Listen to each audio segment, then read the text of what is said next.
Bu videoda Unity'de piyano uygulaması yapacağız arkadaşlar. Hadi derse geçelim. Arkadaşlar öncelikle yeni bir tane proje açalım. Buradan Create UI Image diyelim. Ondan sonra Canvas'ı tıklayıp buradan Screen Space'i kameraya çevirelim. Main kamerayı tutup üstüne atalım. Şimdi kameramız Canvas'ta indekslendi. Image kısmında da şurayı stretch'e çevireceğiz.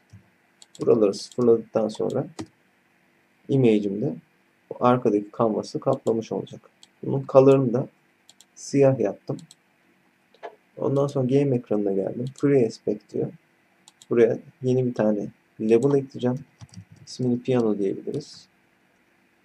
640 400 formatında olacak. Şimdi ölçeklenmiş oldu. Buradan Canvas'ın üstüne tıklayarak buton oluşturacağız.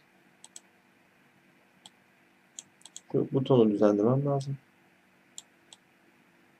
Butonlar bizim piyano tuşlarımız olacak zaten. Onu fark etmişsinizdir. Şunu birazcık düzenleyeyim. Şu boyut güzel gibi. Teksti silebiliriz artık. Şundan Ctrl D ile kopyaladım. W'ye basarak yan tarafa sürükledim. 2 tane. Bundan 8 tane yapacağız arkadaşlar.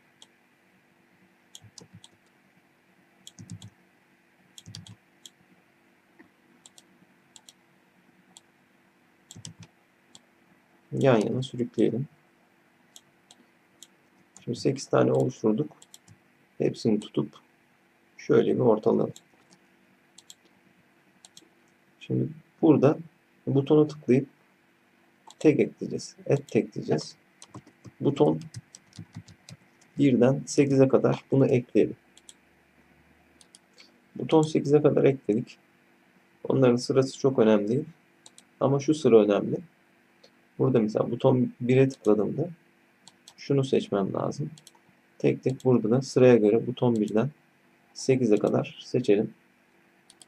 Son obje buton 8 gördüğünüz gibi bu 1'den 8'e kadar sıralı bir şekilde yapmamız lazım.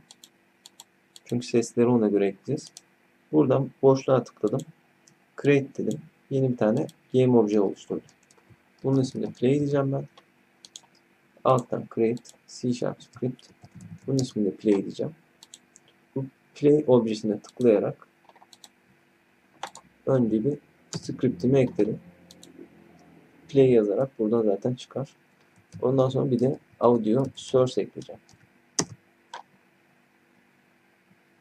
Şu play on awake'i iptal edelim. Açıldığında müzik çalmasın. Ben buradan piyano sound'umu da buraya atayım. Bu da bizim çalacağımız ses olacak. Şu audio klibin içine attım. Şimdi script'imi açıyorum. Üst kısma using Unity Engine .ui diyeceğim. Sonra alt tarafı da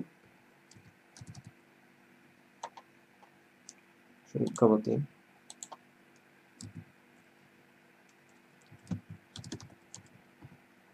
Public audio clip sound diyeceğim. Ondan sonra audio source yazacağım. Void start, ben silmişim onu. Start'a da source eşittir get component audio source olacak. Bunu kapatalım. Ondan sonra update fonksiyonumu oluşturacağım.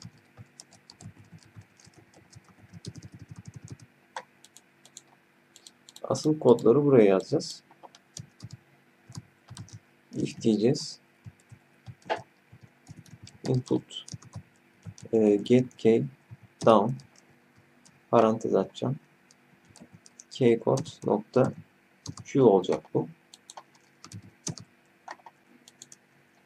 Q tuşuna basılırsa ne olsun? Source nokta image eşittir 1.2 f diyeceğiz buna. Audio source play one shot. Şurada kullandığımız sound klibini oynatacak. Yani kodumuz bu kadar. Şimdi bunları diğer tuşlara da atamamız lazım. Bundan 8 tane kopyalayalım. 2, 3, 4, 5, 6, 7, 8. Sırayla diğer tuşlara atacağız. Caps Lock'a basarsak daha rahat olur. Tabii W, E'yi unutmuşum ben burada. R. Tek tek harfleri ekleyeceğiz.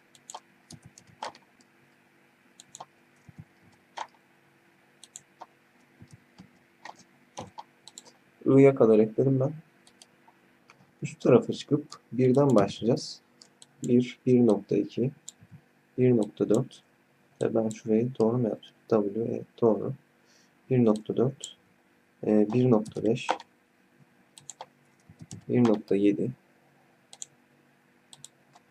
1.9,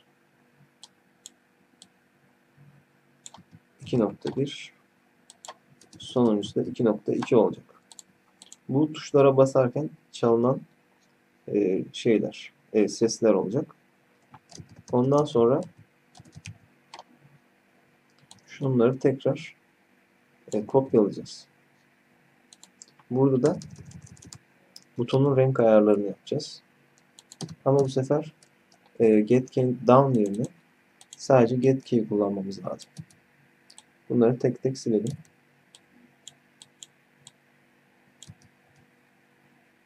Get key kullanırsanız çok kısa süre böyle rengi gösterir. Rengini değiştirir. O da hoş görünmüyor. Get key daha uzun süreli. Şimdi buradaki kodları da değiştireceğiz. Q'ya basarsak game object find object with tag. Az önce eklediğimiz tagleri burada kullanıyoruz. Find object with tag parantez açacağım. Şurada find objects çoğul kullanırsanız hata alırsınız. Ona dikkat edin. Şuraya buton 1 yazacağım ben. Nokta get component. Şuraya image yazacağım. Image nokta parantez açmam lazım. Color eşittir. Color nokta green olsun istiyorum. Burayı kapatacağım. Bunları da aynı şekilde tek tek ekleyeceğim.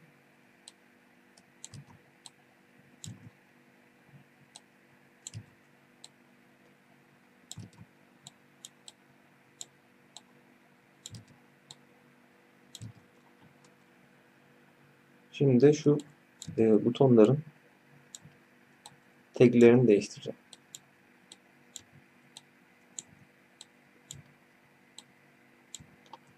Buton 8'e kadar yaptık. Ondan sonra bunlardan bir tanesini kopyalayayım. En üstte update'in en üst kısmında yazmamız önemli. Color nokta white olacak. Çünkü ben color'ı değiştirdim. Sürekli yeşil kalmasını istemiyorum. Bu ne zaman yeşile dönsün? Butona bastığımız zaman yeşil olsun istiyorum. Onun dışında beyaz olması gerekiyor. Bunları da tek tek değiştirdim. 7, 8. Burayla işimiz bitti. Projeye dönelim. Şimdi biz play objesini oluşturduk. Audio klibini de üstüne eklemişiz zaten. Şuraya sadece sound'u eklememiz kaldı. Oyunu bir başlatalım arkadaşlar. Bu şekilde bütün tuşlar çalışıyor. Build settings diyelim. Buradan build edelim. Masa üstünde piyano project diye kaydettim ben. Projemiz burada oluşturuldu. Çift tıklayalım, açalım. Play diyelim. Bütün tuşlar şu anda çalışıyor. Herhangi bir problem yok. projemizi bu şekilde bitirmiş olduk arkadaşlar. Bir dahaki videolarda görüşmek üzere. Kendinize iyi bakın.